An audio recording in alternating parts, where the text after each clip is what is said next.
जब वो एक मकान को घर बना सकती है तो क्या वो देश को नहीं संभाल सकती? उन्हें कमज़ोर ना समझा जाए कि वो सिर्फ एक कमज़ोर हैं, दबने वाली हैं, क्योंकि वो घर का भी करती हैं, बाहर का भी करती हैं, बच्चों को भी संभालती हैं, कमा के भी लाती हैं और कमा के सिर्फ घर में पर्स रखती हैं। हाँ, उन्हें ये पता है पापा की रोटी बनानी है, पति की रोटी बनानी है, बच्चों को भी भेजना है, ट्यूशन भी करना है। उसने अगर सुबह का खाना बनाया तो उसके ऊपर दोपहर की जिम्मेदारी होती है कि दोपहर को क्या बनाऊं। अगर मैंने दाल बना दी, ओहो कभी कलेश ना हो जाए, क्योंकि मैंने तो दाल बना दी, क्योंकि मैं जो इनको तो आलू खाना था। तो जब महिलाएं एक सब्जी तक का निर्णय नहीं ले सकती और अब जब इतना बड़ा निर्णय आया कि 33% उनको आरक्षण मिला है, तो मेरे लिए तो सबसे बड़ी बात है। अब महिलाएं खुद अपनी आवाज़ उठाएंगी और अपनी बहनों के लिए आवाज़ उठाएंगी, जिनकी आवाज़ कभी नहीं पहुंच पाती थी, चार दीवारी में दबकर रह जाती थी। उस आवाज़ को उठाने के लिए नारी शक्ति वंदन तैयार हुआ है। धन्यवाद करते हैं मोदी जी का, जो हम महिलाओं के लिए सोच रहे हैं। आज तक महिलाओं के लिए सोचा किसने? कांग्रेस पार्टी ने सोचा है, केजरीवाल जी सोच रहे हैं। कांग्रेस तो अभी भी कह रही है कि हमने ही सोचा था, मोदी जी ने बस खाली साइन किया। सोचा था, ये कह रहे मोदी हमने सोचा था, लेके आए थे, लेकिन पास कहाँ हुआ। तो सोनिया गांधी भी बोल रही सदन में, वो कह रही है ये तो राजीव गांधी जी का सपना था, आज पूरा हो रहा है, हमें खुशी हो रही है देख। सपना तो सपना ही रहता है, लेकिन जो लेके आया है बात तो उसकी है ना। सपने तो हम भी घरों में कहीं देखते हैं, कल निकलेंगे, ये करेंगे, वो करेंगे, पर सपने कोई ना पूरे होते हैं। लेकिन जब तक हम बढ़ चढ़ के निकलेंगे नहीं, उस चीज़ को करने का अपने मन में ठानेंगे नहीं, तो हम कैसे करेंगे उसको? जो सपने सिर्फ भारत की जनता के नहीं, विपक्ष के भी पूरे कर दे, फिर उसको समर्थन करेंगे। बिल्कुल। पुरुष इनसिक्योर होते जा रहे हैं कि महिलाएं अब ज़्यादा आ जाएंगी तो हमारा क्या होगा। कांग्रेस ने शायद इसीलिए अभी तक ये बिल पास नहीं हुआ था इतने सालों में। नमस्कार, मैं हरीश सबोस्ती और आप देख रहे हैं न्यूज़ टैंक। 1951 में जब पहली बार संसद में तमाम लोग जो हैं पहुंचे और देश का प्रतिनिधित्व करने के लिए आगे आए, तो उस समय महिलाओं का जो प्रतिनिधित्व था वो सिर्फ 5% था। आज 2023 आ गया है, लेकिन अभी भी अगर संसद में बात करें तो महिलाओं का प्रतिनिधित्व सिर्फ 14.36% है। ऐसे में सवाल उठता है कि आज़ादी के इतने वर्षों के बाद भी अगर महिलाओं को प्रतिनिधित्व नहीं मिल पाया तो उसके पीछे क्या वजह रही। कई पार्टियों ने कोशिशें की कि किसी भी तरह से महिलाओं को प्रतिनिधित्व सदन में दिलाया जाए, लेकिन किसी ने भी उसको पास करने की हिम्मत नहीं जुटा पाई। लेकिन अब मोदी सरकार ने यह फैसला लिया है, लोकसभा के अंदर पास कर दिया है महिला आरक्षण बिल को। 33% आरक्षण मिलेगा और तमाम देश में जो महिलाएं हैं उनमें खुशी की लहर है। आपको ग्राउंड जीरो से रिपोर्ट दिखा रहे हैं रोहिणी से, आप हमारे साथ बने रहिए। सबसे पहले मैम, न्यूज़ टैंक के चैनल पर बहुत बहुत स्वागत है। धन्यवाद। मैम, ये बताइएगा कि महिला आरक्षण बिल जो है इतने वर्षों से इस पर चर्चा थी, लेकिन कोई भी इसको जो अभी तक पास नहीं कर पाया था। ऐसे में जो मोदी सरकार ने ये जो फैसला लिया है और विशेष सत्र बुला करके, जिसके अंदर लोग कयास लगा रहे थे कि क्या होगा, ऐसे में महिलाओं के लिए इस विशेष सत्र को ला करके करना, क्या कैसे देखते हैं आप लोग? महिलाओं को किसी भी तरह की खुशी है इस तरीके की जब चीज़ें होती हैं? इसके लिए तो हम लोग बहुत ज़्यादा खुशी है कि भाई महिलाओं के लिए सोचा गया, क्योंकि अभी तक तो दुनिया भर में महिलाओं के साथ कुछ ना कुछ अलग दुर्व्यवहार ही हो रहा है, कहीं कोई क्राइम, कोई कुछ। और सारी महिलाएं इस चीज़ के लिए कहती थी कि महिलाओं के लिए, बहन बेटियों के लिए कोई ऐसा कानून लाया जाए। हर बार कभी कैंडल मार्च में बोला जाता था या कभी श्रद्धांजलि सभा में कि महिलाओं के साथ इतने क्राइम हो रहे हैं, महिलाओं के लिए ऐसा कोई चीज़ क्यों नहीं लाया जाता जिससे महिलाओं को फ़ायदा पहुँचे। तो मोदी जी ने ये कर दिखाया है, क्योंकि उनके फैसले ऐतिहासिक फैसले ही होते हैं, तो कुछ ना कुछ नया होता है। ये महिलाओं के लिए अगर उन्होंने किया है तो बहुत अच्छा किया है कि 33% महिलाएं जब अपनी पूरी पावर के साथ किसी एक चीज़ का मुद्दा उठाएंगी तो 100% वो कोई ना कोई कानून पास करवा के ही छोड़ेंगी और महिलाओं के लिए ही कुछ अच्छा ही कानून बन पाएगा, जिससे महिलाओं को फ़ायदा मिलेगा। आपने जैसे कहा कि महिलाओं के प्रति क्राइम जो है, तमाम ऐसी चीज़ें होती हैं, पर जब भी संसद में इस तरीके की बातचीत होनी होती है तब लोग जो हैं उस पर इतना संवेदनशील तरीके से नहीं दिखाई देते, क्योंकि महिलाओं का प्रतिनिधित्व तो कम है। आपको लगता है महिलाओं का प्रतिनिधित्व तो बढ़ेगा तो महिलाओं के प्रति जो मुद्दे हैं उनकी ज़्यादा से ज़्यादा जगह मिलेगी संसद के अंदर? हाँ बिल्कुल, जब महिलाओं का प्रतिनिधित्व बढ़ेगा तो पहले कुछ % महिलाएं होती थी जो सारे जेंट्स लोगों के बीच में अपनी बात को पूरे दमदार तरीके से नहीं रख पाती थी, कहीं ना कहीं दब जाती थी। लेकिन जब 33% महिलाओं की एक मेजॉरिटी होगी, एक सदन में एक माहौल बना होगा और वो अपनी बात को पूरी पावर के साथ रखेंगी, तो कुछ ना कुछ तो नया होना ही है और महिलाओं के लिए कुछ जो भी समस्या है उसका निदान तो होगा ही होगा। पर आपने देखा कि हमेशा जब भी कोई एक कोशिश होती है, चाहे मोदी सरकार की तरफ से पिछले 9 सालों के अंदर जितनी भी कोशिश की गई हो, हर बार कोई ना कोई सवाल उठा देता है। इस बार भी जो है आपने देखा लालू यादव जो हैं, उनकी जो वाइफ है राबड़ी देवी, वो ये कह रही हैं कि ये जो आरक्षण देने की बात मोदी सरकार ने कही है, इस आरक्षण के अंदर भी आरक्षण होना चाहिए और दलितों के लिए, पिछड़ों के लिए और तमाम जो है OBC समाज, इन सबको अलग से इसके अंदर आरक्षण देना चाहिए। तो आपको लगता है कि इस तरीके की राजनीति होनी चाहिए? नहीं, इसमें राजनीति नहीं होनी चाहिए। और महिलाओं पर राजनीति किस बात की? ये तो एक प्रकार से से महिलाओं को आपस में बांटने की और जातियों में बांटने की बात है, जिस प्रकार राजनीति में चल ही रहा है, जिसकी वजह से राजनीति हो जाती है और जो असल मुद्दा है उससे सब लोग भटक जाते हैं और जात पात का मामला अटक जाता है। तो इसी वजह से ये लोग इसलिए कर रहे हैं कि इस चीज़ को जो उन लोगों ने हमेशा मुद्दे उठाए और उसको कभी धरातल रूप पे कभी पेश नहीं कर पाए, और मोदी जी ने ये ऐतिहासिक फैसला देकर उसको पेश कर दिया। तो इस वजह से ये लोग जानबूझ के जात पात में बांटियों को, महिलाओं को जातियों में बांटने का क्या मतलब? नारी शक्ति है, नारी शक्ति वंदन बिल के नाम से ये आ भी रहा है।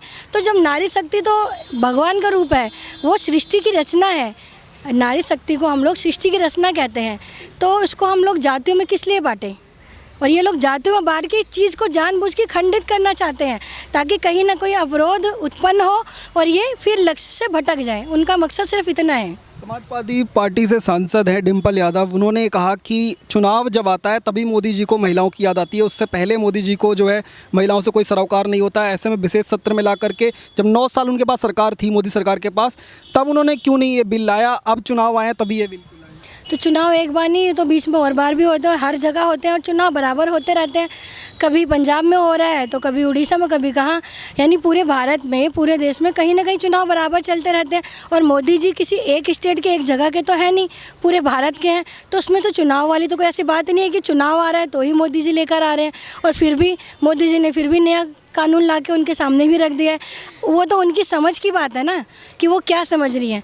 चुनाव तो आज भी उठाकर देख ले, किसी न किसी देश में कहीं ना कहीं राज्य में चुनाव हो रहा है, तो उसके लिए वो क्या बोलेंगी? आपको लगता है कि तमाम हिंदू समाज के तमाम लोग जो हैं या देश के हर भारतीय को इस तरीके का कानून अगर आता है तो उसमें राजनीति छोड़ करके स्वागत करना चाहिए? बिल्कुल इसका स्वागत करना चाहिए और इसको बहुत अच्छे से इसको आगे पेश होने के लिए उसके लिए साथ देना चाहिए ताकि महिलाओं की भागीदारी सुनिश्चित हो जाए। क्योंकि अभी इसको आने में समय है, अभी यह अधिनियम लाया गया है लेकिन इसको पूरी तरह से धरातल पे आने में समय है। और अगर सब लोग अपनी भागीदारी सुनिश्चित करेंगे इस बिल के लिए, इस कार्य के लिए आगे बढ़ेंगे, महिलाएं इसका स्वागत करेंगी, तो कहीं ना कहीं ये बीच में रुकने नहीं पाएगा और ये पूरी तरह से धरातल पे आएगा और महिलाएं इसके अंदर 33% आएंगी और महिलाओं के लिए भविष्य के लिए अच्छा कानून बनेगा और अच्छे कार्य हो पाएंगे। मोदी सरकार ने विशेष सत्र ला करके जो ये महिलाओं के लिए कदम उठाया है, इस मोदी जी के लिए कोई यहाँ से मैसेज देंगे क्या? बस मैं मोदी जी से यही उनका धन्यवाद कहना चाहती हूँ कि मोदी जी ने महिलाओं के लिए, बहन बेटियों के लिए सोचा और ये कानून जो अभी आगे कुछ सालों में आने वाला है, बस मैं यही कहूँगी कि ये कानून पूरी तरीके से लागू हो जाए 33% महिलाओं को, लेकिन उन महिलाओं को जो पूरी तरीके से इस चीज़ के लिए सक्षम है, उन महिलाओं को ही दिया जाए। ये नहीं कि जैसे कि अभी भी राजनीति में महिलाएं डमी बन जाती हैं, वो वाला कार्य ना होने पाए कि महिलाओं के नाम पर है 33% लेकिन गुनाह कोई और ले और महिलाएं खाली डमी रह जाए, ऐसा ना होने पाए। महिलाओं को पूरी भागीदारी उनकी सुनिश्चित की जाए, उनको 33% सीट पे सदन में बिठाया जाए और वो महिलाएं आगे पूरी तरीके से बिल्कुल अच्छे से अपनी पूरी पावर के साथ आज़ादी से ये कार्य पूरा कर सकें ताकि इस पूरे भारत की और महिलाओं को इसका फ़ायदा मिल सके। क्या नाम है आपका? सरिता। ये बताइएगा कि नारी शक्ति वंदन ये शब्द जब संसद के अंदर गूंजता है और जो नारी के लिए, कोई पूजा के लिए इस देश जो है सनातन संस्कृति जो जानी जाती है, जब वाकई में उसको लेकर कार्य होता है तो कितनी खुशी होती है? सबसे पहले तो मैं धन्यवाद करना चाहूँगी मोदी जी का। उन्होंने सबसे पहले नारी के लिए सोचा और उसके लिए मैं एक बार यही हाथ उठा के कहूँगी, नारी शक्ति जिंदाबाद। नारी शक्ति हमेशा से आगे रही है, जल थल वायु तीनों जगह पर आज भी वो कार्य कर रही हैं, हर क्षेत्र में वो कार्य कर रही हैं। ऐसा नहीं है कि वो किसी क्षेत्र में कमज़ोर है। मोदी जी ने अगर ये सोचा है तो इससे बढ़िया कोई बात ही नहीं हो सकती। जो इतने सालों से पेंडिंग पड़ा था बिल, वो आज पास हुआ है। जब भी वो पास होगा महिलाओं के अंदर एक जोश आएगा और जोश के साथ साथ आगे उनको कार्य करने की क्षमता बढ़ेगी और हमारी भी क्षमता बढ़ेगी क्योंकि नारी हमारे साथ रहेंगी। और जितना पार्लियामेंट में जितने भी लोग आएंगे 33%, उसके साथ हम हमेशा खड़े रहेंगे, चाहे वो कोई भी महिला हो। लेकिन महिलाओं के साथ ये ज़रूर होता है कि एक साथ जुट होकर जब वो कार्य करती हैं तो उनमें जोश आता है।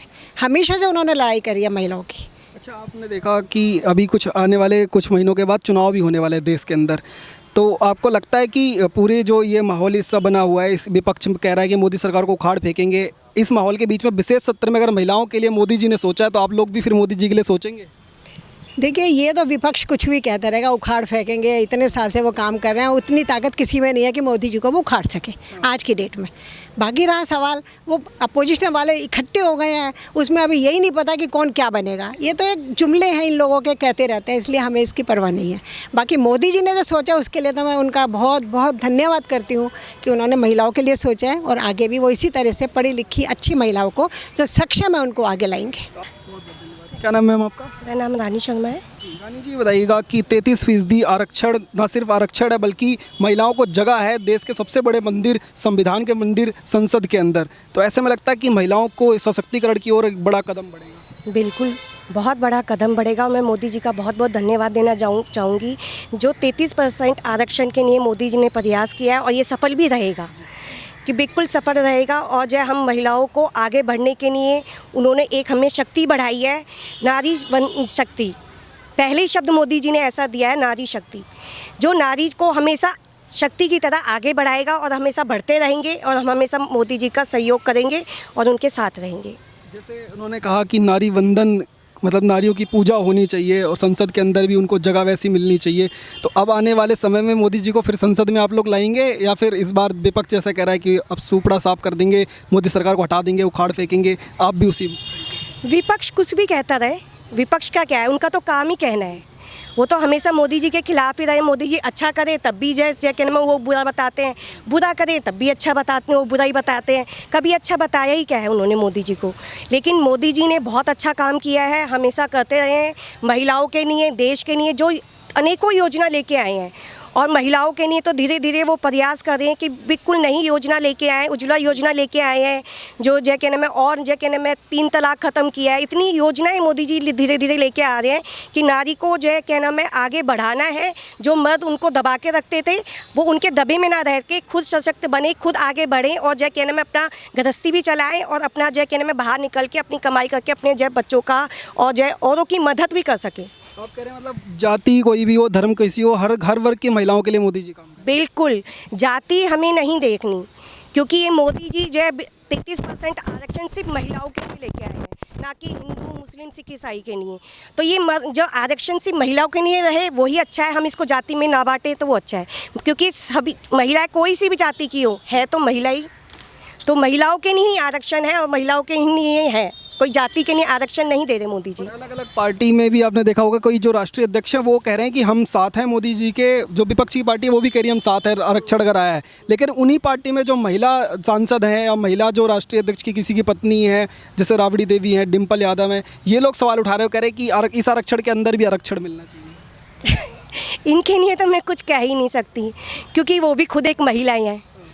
महिला ही जय कहने में, महिला को आगे बढ़ने से अगर रोकेंगी तो उनके लिए तो कुछ कहा ही नहीं जा सकता, निःशब्द हूँ मैं। फिर आपको लगता है मतलब कम से कम महिलाओं के बारे में जब कोई कार्य होता है उसमें तो राजनीति नहीं होनी, उसमें राजनीति बिल्कुल नहीं होनी चाहिए, चाहे कोई राजनीतिक लेडीज़ है, चाहे कोई सामाजिक लेडीज़ है, लेकिन पार्टीबाजी बिल्कुल नहीं होना चाहिए। महिलाओं के लिए आरक्षण है तो सिर्फ महिलाओं के लिए आरक्षण ही चाहिए, उसमें सबको बढ़ चढ़ के सहयोग देना चाहिए, चाहे वो किसी भी जाति की हो, किसी भी धर्म की हो। 2024 में मोदी जी को समर्थन मिलेगा? बिल्कुल मिलेगा, बिल्कुल रहेगा। हम ज़्यादा से ज़्यादा सहयोग करेंगे मोदी जी का। धन्यवाद करते हैं मोदी जी का, जो हमारी महिलाओं के लिए सोच रहे हैं। आज तक महिलाओं के लिए सोचा किसने? कांग्रेस पार्टी ने सोचा है, केजरीवाल जी सोच रहे हैं। कांग्रेस तो अभी भी कह रही है कि हमने ही सोचा था, मोदी जी ने बस खाली साइन किया। सोचा था, ये कह रहे हैं मोदी हमने सोचा था, लेके आए थे, लेकिन पास कहाँ हुआ। अगर सोचा होता तो इतने साल राज करके जो है कहने में चले गए। हाँ, कुछ रहा, कुछ नहीं रहा। अब आप देख सकते हो राजनीति जो कांग्रेस किस मुकाम पे थी, और कुछ ना करते करते कहाँ पे आ गई।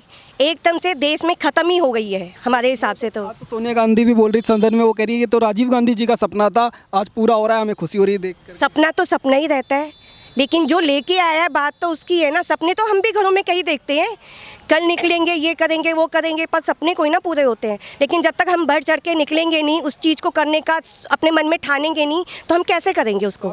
जो सपने सिर्फ भारत की जनता के नहीं, विपक्ष के भी पूरे कर दे, फिर उसको समर्थन करेंगे। बिल्कुल। क्या नाम आपका? आरती चौहान। आरती जी, बताइएगा कि 33% आरक्षण जब देश में मिलता है तो महिलाओं के सशक्तिकरण की ओर एक बड़ा कदम आपको लगता है जाता है? बिल्कुल जाता है। अब आप खुद सोचिए, 33% से कम 100 महिलाओं का आरक्षण है। अगर 100 महिला एकजुट होकर बोलेंगी, जहाँ 2-4 बोल रही थी वहाँ 100 बोलेंगी, तो उनकी आवाज़ और बुलंद हो जाएगी। आज बाहर जो महिलाएं नहीं बोल पा रही थी, अपनी आवाज़ नहीं उठा पा रही थी, कुछ महिलाएं तो रेप केस में ये भी नहीं बोल पाती थी कि हम कैसे बात करें, क्योंकि हमारी आवाज़ उठाने वाले सारे मर्द हैं और वो नहीं उठाएंगे, कहीं ना कहीं बीच में जाके दबा देंगे। तो अब जब 33% महिलाएं, तो हमारी आवाज़ और बुलंद होगी और उठेगी, और हो सकता है इससे ये रेप केस वगैरह ये कम हो, क्योंकि जो सजाएं दी जा रही हैं अब उससे उनके अंदर भी डर रहेगा कि अब औरत भी औरत का साथ देगी तो उसके बाद तो फिर कुछ हो ही नहीं सकता। आप देखा होगा कि देश भर में इतनी संसद क्षेत्र हैं, जब सांसद के पास कोई अगर महिला अपने मुद्दों को लेकर मिलना चाहे तो उसको अंदर भी हिचकिचाहट रहती है, पर ऐसे में अगर उसको पता हो कि महिला सांसद हमारे क्षेत्र के अंदर प्रतिनिधित्व कर रही है तो वो आसानी से आपको लगता है कनेक्ट कर पाएगी। बिल्कुल कनेक्ट कर पाएगी, क्योंकि एक महिला जितना दूसरी महिला से बोल सकती है अपनी बात खुल के, उतना एक सामने वाले पुरुष से नहीं बोल सकती। और जब पता है कि सामने वाली महिला है तो अपनी सारी बातें क्लियरली बोल पाएगी, और इससे ही तो देश और ज़्यादा आगे बढ़ेगा। एक प्रावधान इस बार किया गया अलग से, इस जो ये आरक्षण लाया गया कि ना सिर्फ ये आरक्षण फिक्स सीटें होंगी पूरे देश के अंदर, बल्कि समय समय पर इनको बदला भी जाएगा कि अगर आज मान लो इस 100 सीटें इन 400 में से इस बार वहाँ पर आरक्षण है तो अगली लोकसभा चुनाव में दूसरी 100 सीटों पर आरक्षण, ताकि सभी देश भर की जो महिलाएं हैं उनको इसका फ़ायदा मिल सके। आपको लगता है कि एक अच्छा कदम है? ये बहुत अच्छा कदम है कि पहली बार किसी ने महिलाओं के लिए सोचा है, लेकिन एक इसका मैं नेगेटिव पॉइंट ये भी बोलूँगी कि महिलाएं इसका गलत उपयोग ना करें, क्योंकि आजकल झूठ भी बहुत चल रहा है। बहुत सी महिलाएं ऐसी भी हैं कि झूठ भी करती है। तो खासकर महिलाओं से मुझे निवेदन है कि इस आरक्षण का गलत उपयोग ना करें। बाकी जो मोदी जी ने कदम उठाया वो बहुत अच्छा कदम उठाया कि महिलाएं आज स्टैंड ले सकती हैं। बाकी जो बाहर निकलती हैं वो भी लड़ भिड़ कर ही बाहर निकलती है, वो सभी लोग जानते हैं। लेकिन जो अब तक दबी रह गई हैं, जैसे कि अभी उसका खुद का कोई नामकरण नहीं होता, क्यों? जब तक माँ के घर में है माँ का नाम चलता है, बाप का नाम चलता है। जब पति के घर में जाती है तो पति का नाम चलता है, उसका खुद का कोई सरनेम नहीं होता है। तो अब ये बहुत बड़ा मतलब कार्य हुआ है कि महिलाएं अब खुद के बारे में सोचने पाएगी, तो मेरी तरफ से तो बहुत अच्छी बात है। बाकी अगर ये लागू हो जाए और पास हो जाए तो इससे बड़ी बात तो कोई हो ही नहीं सकती है। मैंने भी एक मुद्दा बताया कि इस तरीके के जो मुद्दे हैं उनको लेकर के भले ही आपस में आप लोगों की कभी चर्चा हो जाती है, पर संसद में कभी इस तरीके की चर्चा नहीं होती। तो अब महिलाएं अगर संसद में पहुंचेंगी तो ये चर्चाएं मिलेंगी और इस तरीके के मुद्दे उठाए जाएंगे। बिल्कुल उठाए जाएंगे, सभी बातें होंगी, क्योंकि जब 4 महिलाएं इकट्ठी होती है, जहाँ की जब खाली 4 महिलाएं इकट्ठी होती है तो घर गृहस्थी की बात होती है, और जहाँ देश की बात होगी और सीटों की बात होगी तो जाहिर सी बात है वहाँ पर जब 4 औरतें इकट्ठी होंगी तो सभी में बातें होंगी और सभी प्रकार की बातें होंगी और सभी प्रकार की बातों को सुना भी जाएगा। आपको लगता है जितनी सशक्तिकरण के साथ में, जितनी हिम्मत के साथ महिला घर गृहस्थी संभालती है तो अब देश की गृहस्थी भी उसी तरीके से संभालेगी और देश ऊंचाइयों पे जाएगा जैसे घर ऊंचाई पे महिला ले जाती है? बिल्कुल बिल्कुल जाएगा। जब वो अपने घर को, एक छोटे से घर को कहते हैं ना मकान, एक मकान को घर एक औरत बनाती है, जब वो एक मकान को घर बना सकती है तो क्या वो देश को नहीं संभाल सकती? बस थोड़ा सा देखने का नज़रिया है कि कोई महिला को पैर की जूती समझता है तो कोई सर का ताज समझता है। बाकी देखते ये हैं कि देश के लोग महिलाओं को जिस प्रकार से बोला है कि सम्मान मिलेगा, अगर ये सम्मान मिलता है तो बहुत बड़ी बात होगी। बाकी बस ये है कि महिलाओं की शक्तियों को जांचने का थोड़ा सा एक मौका मिलेगा कि हाँ महिलाएं भी कुछ कर सकती हैं। उन्हें कमज़ोर ना समझा जाए कि वो सिर्फ कमज़ोर हैं, दबने वाली हैं। पुरुषों से ज़्यादा सक्षम हैं, क्योंकि वो घर का भी करती हैं, बाहर का भी करती हैं, बच्चों को भी संभालती हैं, कमा के भी लाती हैं, और कमा के सिर्फ घर में पर्स रखती हैं। हाँ उन्हें ये पता है पापा की रोटी बनानी है, पति की रोटी बनानी है, बच्चों को भी भेजना है, ट्यूशन भी करना है, तो वो एक महिला ही कर सकती है। आदमी क्या करता है? हाँ माना कि वो भी कमा के लाता है, लेकिन वो 2% स्ट्रेस लेता है, तो महिलाओं के ऊपर 100% स्ट्रेस होता है। उसने अगर सुबह का खाना बनाया तो उसके ऊपर दोपहर की जिम्मेदारी होती है कि दोपहर को क्या बनाऊं। अगर मैंने दाल बना दी, ओहो कभी कलेश ना हो जाए क्योंकि मैंने तो दाल बना दी, क्योंकि इनको तो आलू खाना था। तो जब महिलाएं एक सब्जी तक का निर्णय नहीं ले सकती, और अब जब इतना बड़ा निर्णय आया कि 33% उनको आरक्षण मिला है, तो मेरे लिए तो सबसे बड़ी बात है। तो आपको लगता है कि जैसे देश में तमाम जगहों पर एक मौका दिया गया कि जो भी महिलाएं हैं पुरुष हैं उनको बराबर जिस स्तर पर कम से कम प्रतियोगिता में शामिल होने का मौका मिलता था, वो अब संसद के अंदर भी उसी तरीका मिलेगा? बिल्कुल बिल्कुल मिलेगा। जिस प्रकार से पुरुषों को हर तरीके के खेल में या किसी भी प्रकार में जब उन्हें इक्वल रखा जाता था, तो अब महिलाओं को भी इक्वल रखा जाएगा, ना उन्हें दबाया जाएगा। अब वो महिलाएं खुद स्टैंड होकर वो कर सकती हैं उस कार्य कि हाँ ये कार्य मैं कर सकती हूँ, और उसको कोई रोक या दबा नहीं सकता है। वो महिलाएं मिलकर 33% महिलाएं मिलकर और महिलाओं के लिए फिर मुद्दा उठाएंगी ना कि अगर पुरुषों को यहाँ पर भागीदारी है तो महिलाओं की भी सुनिश्चित की जाए।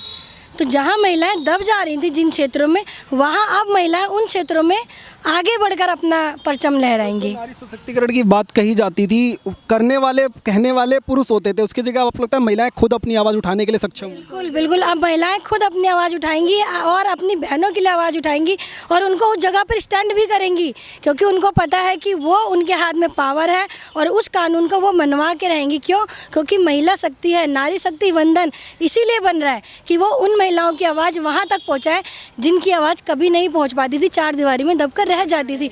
उस आवाज़ को उठाने के लिए नारी शक्ति वंदन तैयार हुआ है, ताकि हम लोगों की आवाज़, समाज की आवाज़, गली मोहल्ले की, जो इतने क्रिमिनल होते हैं, क्राइम हो जाते हैं, महिलाओं की आवाज़ ऊपर तक नहीं पहुंच पाती। यह महिलाओं को इक्वलिटी नहीं दी जा रही है, कहीं ना कहीं लिंग भेद का शिकार है, असमानता का शिकार है।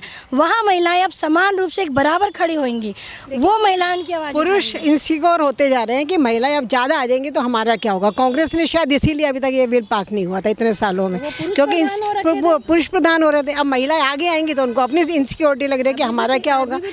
तो इसलिए बेटर है कि उन्होंने जो करा है आज मोदी जी ने, वो रियली एक अप्रिशिएटिंग, बस इससे ज़्यादा और क्या कहें। तो आप तमाम महिलाओं से सुन रहे थे, इन तमाम लोगों का ये कहना है कि अगर मोदी जी ने ये प्रयास किया है तो देश भर के तमाम लोगों को राजनीति बुला करके इस फैसले का स्वागत करना चाहिए और साथ देना चाहिए। महिलाओं के आरक्षण को लेकर जो कदम उठाया है, तमाम महिलाओं में खुशी की लहर। आप देखते रहिए, जुड़े रहिए न्यूज़ टैंक के साथ। धन्यवाद, जय हिंद।